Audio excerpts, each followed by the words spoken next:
Baik teman-teman, sebelum kita mulai perkuliahan pada malam hari ini, kita awali dengan berdoa. Ya, berdoa menurut agama dan percaya masing-masing, berdoa dipersilakan.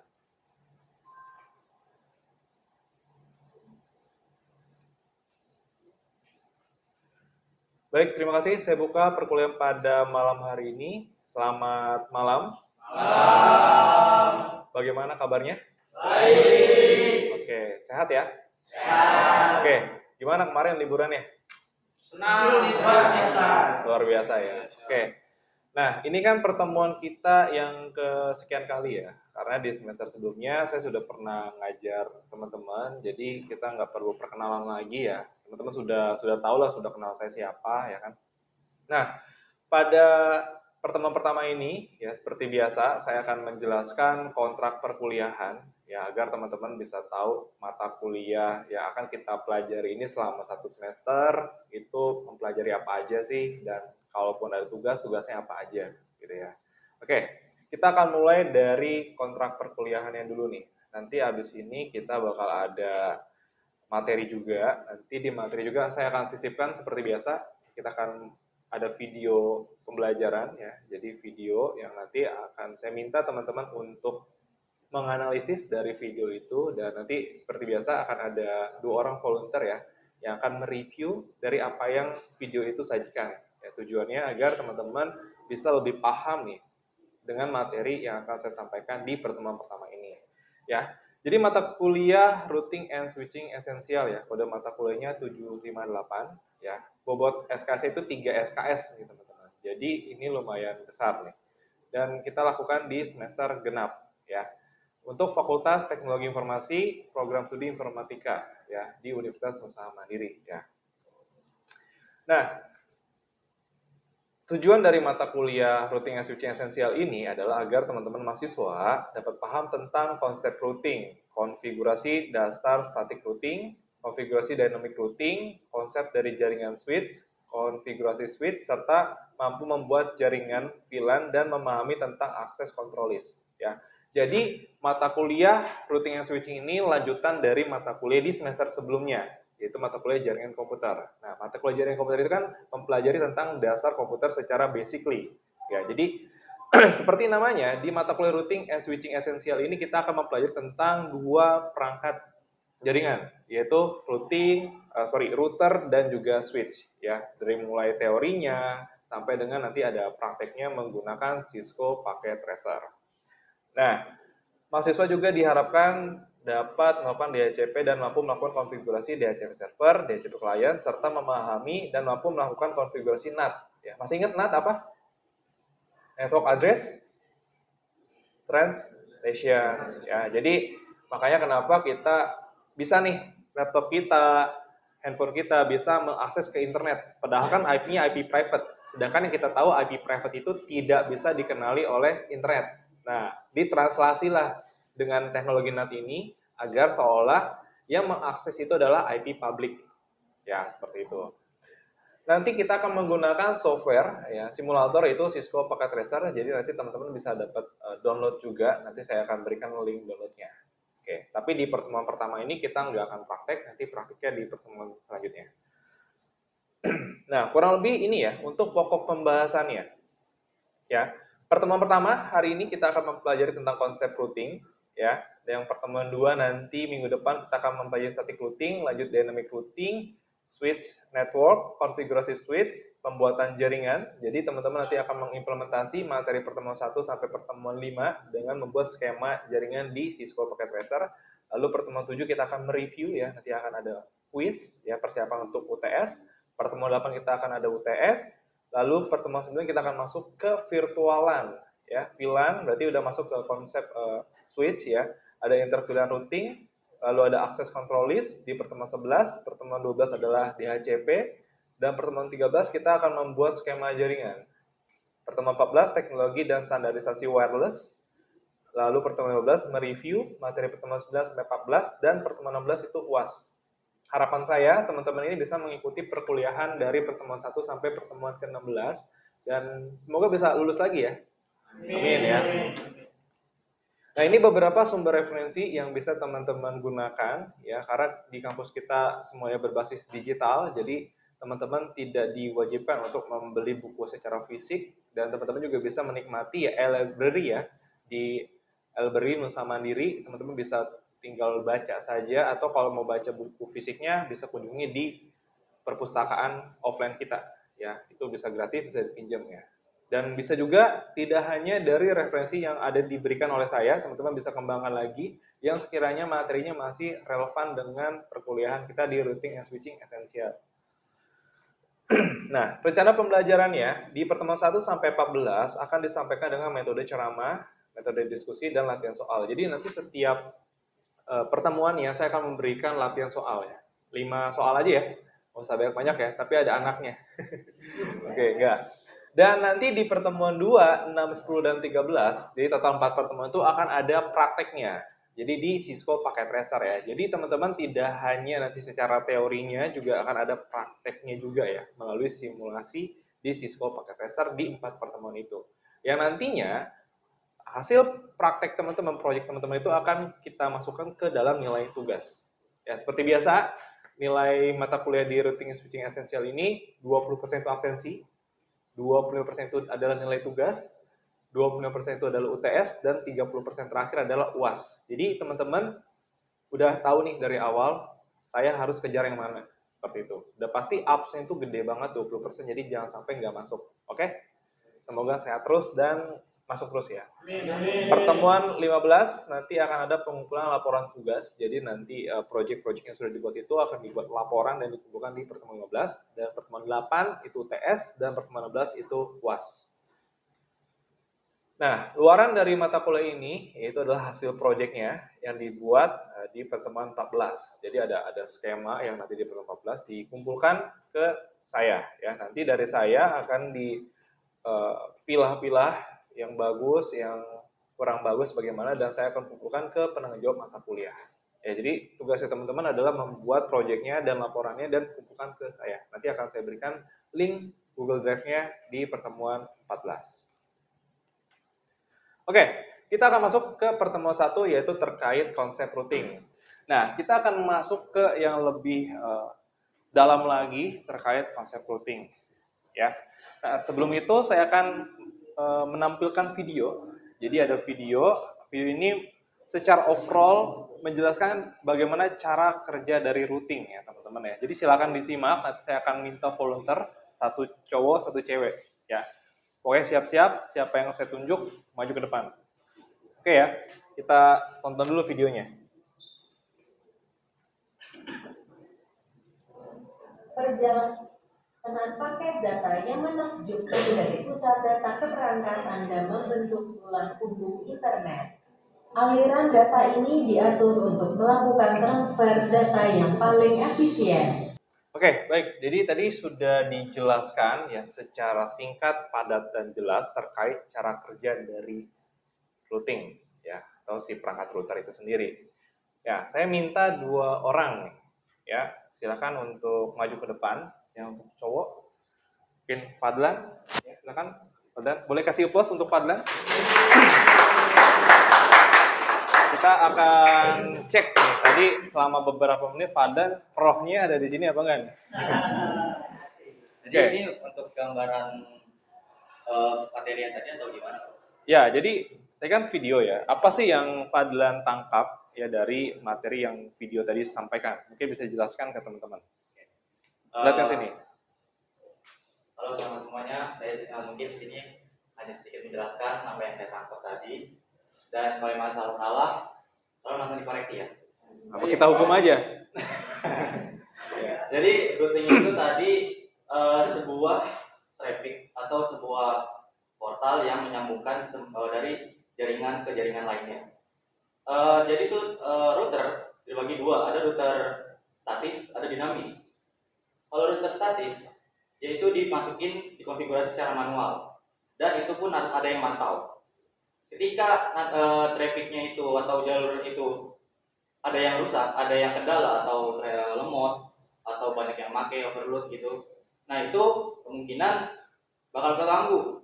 Jadi nggak bisa lancar gitu, apa yang kita harapin jadi lama segala macam loading terus. Nah, kalau dinamis itu lebih enak. Jadi misalkan trafficnya itu ada yang satu jalur A patah atau macet, jadi bisa pindah ke jalur B atau seterusnya jalur C dan seterusnya sampai ke tujuan itu masing-masing. Sudah dikonfigurasi dari sebelum awal bikin. Kalau beda dengan yang tadi statis. Kalau statis ketika ada kendala pas saat itu juga harus langsung diubah. Kalau belum diubah sampai kapanpun itu tetap nggak bisa berjalan suatu traffic tersebut. Kurang lebih seperti itu. Oke, terima kasih. Boleh kasih applause untuk Oke, selanjutnya untuk yang ceweknya boleh Anggun. Silakan boleh kasih applause untuk Anggun. Ya, karena kita harus mendengarkan dari sudut pandang cowok adalah cewek juga ya. Ya, silakan Anggun. Kasih applause lagi buat Anggun. Oke, silakan dari yang Anggun tangkap dari video tadi itu apa aja sih? Silakan monggo. Yang saya ketahui tentang router itu untuk menyambungkan jaringan satu ke jaringan yang lain. Oke. Dan dari router itu juga ada dari dua cabang gitu ya Pak ya, dari dinamis sama Statis. Iya, statis. Dan sekarang yang lebih banyak diminati itu tuh yang di dinamisnya karena lebih mudah terhubung dari jaringan manapun. Oke, baik itu aja. Oke, terima kasih. Duduk, kasih applause buat. Jadi, secara definisi, routing itu adalah proses untuk menentukan paket-paket data di dalam sebuah jaringan. Simpelnya gini, ada router, dari kata route, jalur, menentukan paket data dari mana mau kemana. Jadi kalau misalkan kita analogikan ya ke dalam bahasa manusia, kan ini robot sistem. Ya, kalau misalkan dia bisa ngomong tuh kayak gini. Ini saya sebagai router. Terus ada paket data. Nah, si paket data ini mau saya kirim ke rumahnya Fadlan. Gitu. Berarti Fadlan si C. Nah, dari saya akan keluar. Nah, ketemulah si router. Anggaplah si pos satpam nih. Pos satpam. Stop, mau kemana? Ya kan? Saya mau ke rumah Fadlan. Oh. Dari mana kamu? Saya dari misalkan perumahan A. Oke, silakan. Lewatlah. Nanti sampai di Fadlan, ada gerbang lagi. Ada si Black. Ya kan? Black stopin. Stop, mau kemana mas? Gitu. Saya mau ke rumah Fadlan. Dari mana? Saya dari perumahan A. Oke, masuk silakan. Sampailah saya di rumah Fadlan. Tapi kan kalau kita bicara pertukaran data di dalam jaringan, itu kan kita bicara dua arah. Ya, jadi kita mengirim dan kita akan menerima. Yang diterimanya ada banyak status ya. Yang sering kita gunakan adalah request timeout gitu ya. Destination unreachable atau reply. 3 itu biasanya. Kalau misalkan terkoneksi dengan baik, maka statusnya akan reply. Nah, kunci utama dari IP routing adalah memahami cara kerja dari IP address dan subnetting. Jadi, kalau misalnya teman-teman bermain di jaringan, yang namanya IP address, namanya subnetting, itu jangan dilupakan.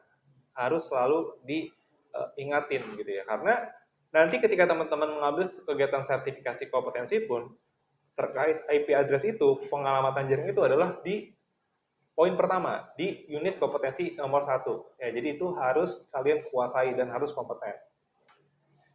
Nah, ini jenis-jenis routing ya, routing statik merupakan routing yang dikonfigurasi secara manual ya oleh network administrator. Nah, teman-teman semua ini calon-calon network administrator. Ya, karakteristiknya nih, ini yang penting ya. Kalau ada kesalahan, ya, routing statik itu nggak bisa digunakan. Tidak bisa mentolerir. Jadi, sangat anti sama yang namanya human error. Gitu ya. Terus, routing statik ini ciri-cirinya adalah digunakan di jaringan yang kecil. Biasanya terdiri dari 2 atau 3 router. Nggak banyak-banyak.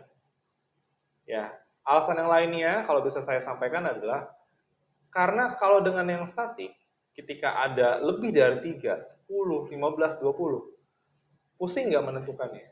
Pusing. Gitu. Dan jadinya nggak efektif, nggak efisien. Gitu ya. Dan capek juga, gitu kan. Harus manual. Makanya ada yang namanya routing dynamic, seperti itu. Nah, ini contoh konfigurasi untuk default routing IP versi 4. Ya. Jadi pada di gambar di sini, ya di sini menjelaskan kita harus mendaftarkan ya alamat IP. Jadi ketika saya ngirim paket data dari rumah saya ke rumah Fadlan, itu nggak langsung tiba-tiba kita bisa ngirim paket. Tapi kita harus mendaftarkan dulu siapa gateway-nya. Lu dari perumahan mana? Lu dari perumahan mana? Didaftarkan tuh di postnya, di routernya. Jadi kalau di sini digambar ada 2 router, berarti teman-teman harus setting router 1 itu alamat gateway router 2. Begitupun kebalikannya. Jadi semua warga, semua klien yang ada di router 1 itu bisa mengakses ke router 2. Begitupun kebalikannya, karena sudah dikenali. Makanya tadi Fadlan bilang kan di awal, router itu fungsinya apa? Untuk menghubungkan 2 jaringan yang berbeda, network. Gitu ya. Kalau kita menggunakan perangkat switch yang unmanaged, itu kan tinggal colok aja ya. Tapi kan kita harus satu network yang sama. Beda network atau di subnetting udah nggak bisa connect. Nah, dengan adanya router ini, perangkat router ini, itu bisa saling terkoneksi. Seperti itu, teman-teman. Nah, ini ya. Ini contoh konfigurasi yang ada di Cisco Packet Tracer yang nanti di pertemuan selanjutnya akan kita praktekkan. Nah, ini untuk yang IP versi 6. Ya, perbedaannya, biasanya dia ada penambahan V6 di script-nya, di CLI di Cisco-nya. Gitu ya. Secara fungsinya itu sama aja. Gitu. Nah, yang selanjutnya itu dynamic routing ya. Berarti dia penggunaannya itu secara otomatis. Jadi kalau kita bicara routing, ada namanya routing table. Kalau kemarin kita bicara IP address itu namanya IP table. Ya, data table yang berisikan alamat, address, networknya, DNS, dan sebagainya. Penentuan routing table ini dilakukan secara otomatis. Jadi kita nggak usah tulis satu-satu. Itu enaknya menggunakan routing dynamic. Nah ini ya, table routing diberikan secara manual, ya melainkan menggunakan software. Ya software dalam artian ya sistem ini ya. Itu bukan software kayak Microsoft, bukan. Nah, enaknya lagi kayak tadi di video ya. Kalau di video tadi, mungkin kalau saya flashback dikit ya ke videonya.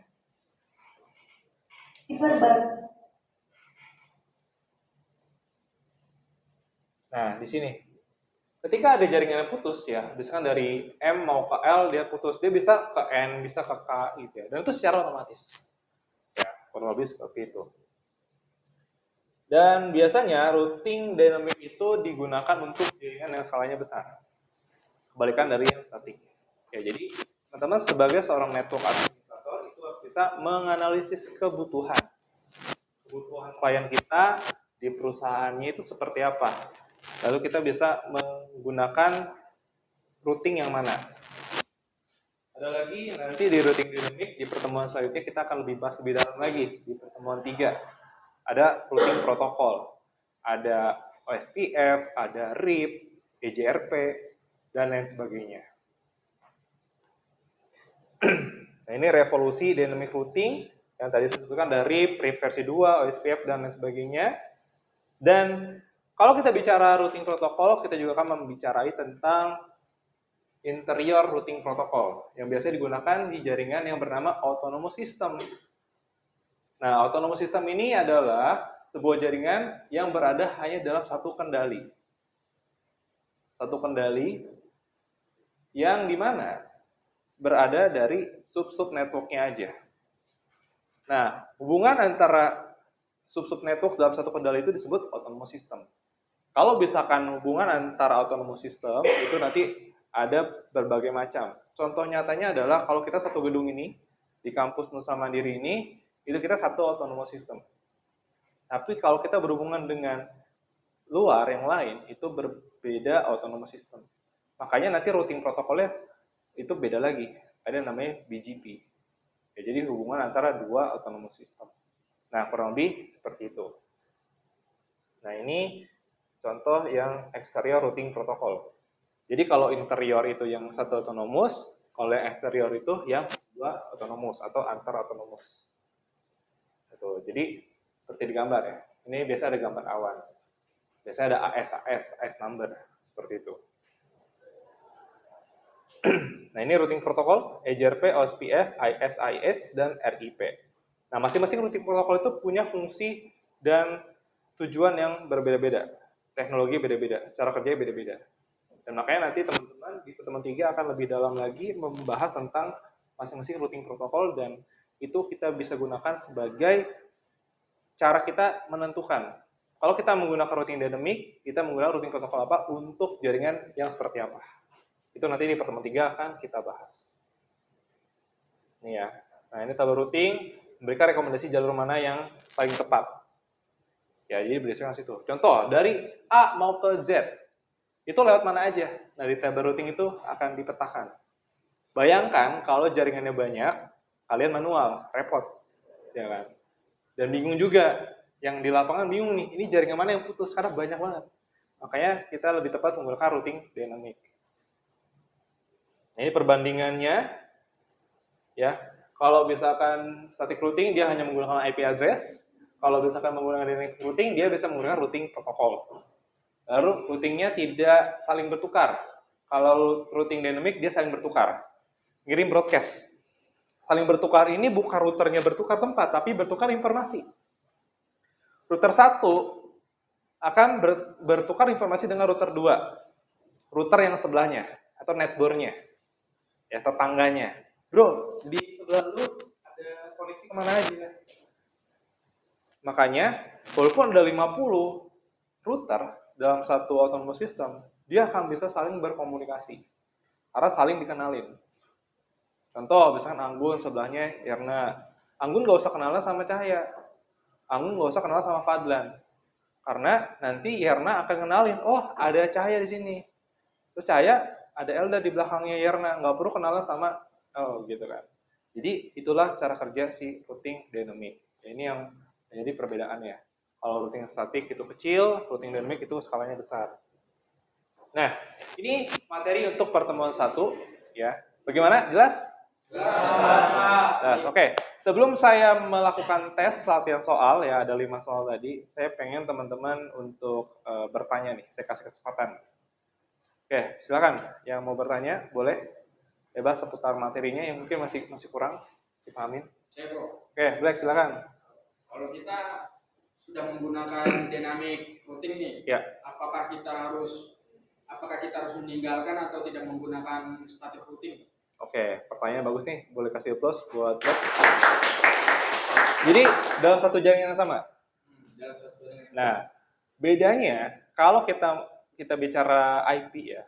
Kalau kita bicara konfigurasi IP kan kita bisa combine ya antara dynamic dan static. Tergantung peruntukannya. Contohnya, kalau untuk jaringan wireless ini nirkabel, kira-kira IP-nya IP dynamic apa static? Baiknya. Kalian connect ke hotspot nih, WiFi.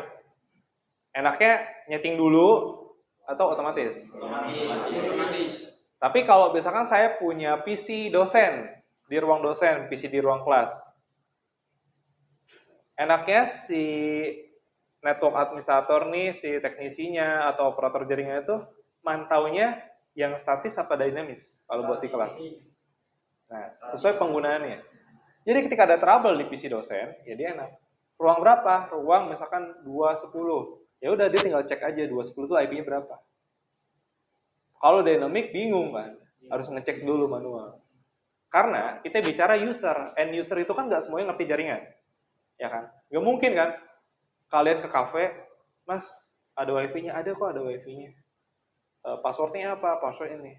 Mas, kok nggak bisa? Iya Mas, harus setting IP dulu, gitu. Bayangkan gitu, itu pelit banget, pasti kafenya udah nggak sepi gitu kan, seperti itu. Oke, kalau kita bicara routing, kalau sudah menggunakan dynamic routing, nggak usah lagi pakai routing static, gitu ya. Karena dia sudah otomatis semuanya. Repot gitu kan. Nyari kerjaan gitu namanya. Biar kerja kali ya, biar nggak disangkanya luntang-lantung aja. Karena memang biasanya orang IT networking itu kadang kerjanya itu nggak kelihatan. Orang lain libur dia kerja. Kayak di kampus nih, teman-teman baru masuk perkuliahan itu technical supportnya atau network administrator itu udah masuk dulu buat mempersiapkan jaringan yang kita gunakan untuk pembelajaran. Gitu. pas lagi prosesnya kan nggak mungkin dong dia masang-masang narik kabel kalian lagi belajar kan nggak mungkin. Nah, jadi itu di bayangan gitu ya. Jadi teman-teman yang nanti akan menjadi seorang fasilitator kerjanya biasanya seperti itu. Oke, ada lagi pertanyaan? Cukup? Jelas ya? Oke, kita akan kuis. Jadi kuis ini saya akan menggunakan platform Quizizz ya. Udah terbiasa dengan Quizizz. Ya, jadi ini ada 5 soal yang sesuai dengan topik pembahasan kita tadi selama beberapa menit ini gitu ya. Nah, silakan teman-teman buka, bisa di laptop, bisa di handphone gitu ya. Nanti yang nomor 1 akan dapat reward dari saya. Ya. Biar semangat nih. Nah, ini silakan ya. Kunjungin join my Quizizz ya, ini ada passwordnya. Tinggal dimasukkan saja. Oke, kita mulai ya. Silakan kerjakan masing-masing. Waktunya 30 detik setiap soal.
Oke, 1 menit lagi teman-teman. Ya, nanti akan saya akhiri. Karena harusnya gampang banget ya.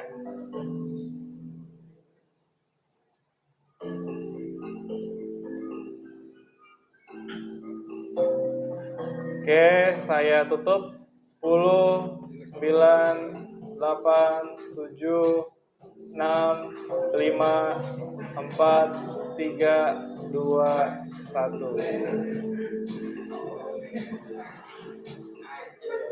Oke, kita akan lihat. Juara satunya adalah Afif. Mana Afif?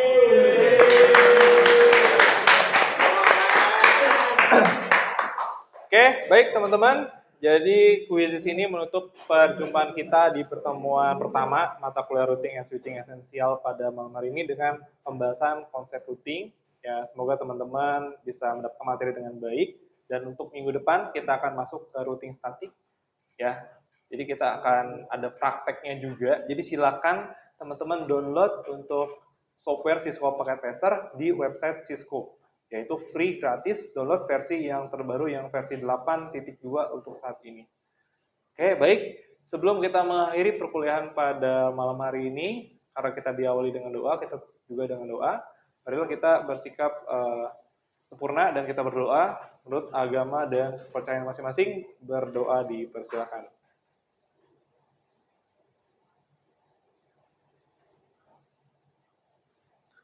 Baik, terima kasih. Saya tutup pertemuan pada malam hari ini. Sampai jumpa di minggu depan. Selamat malam.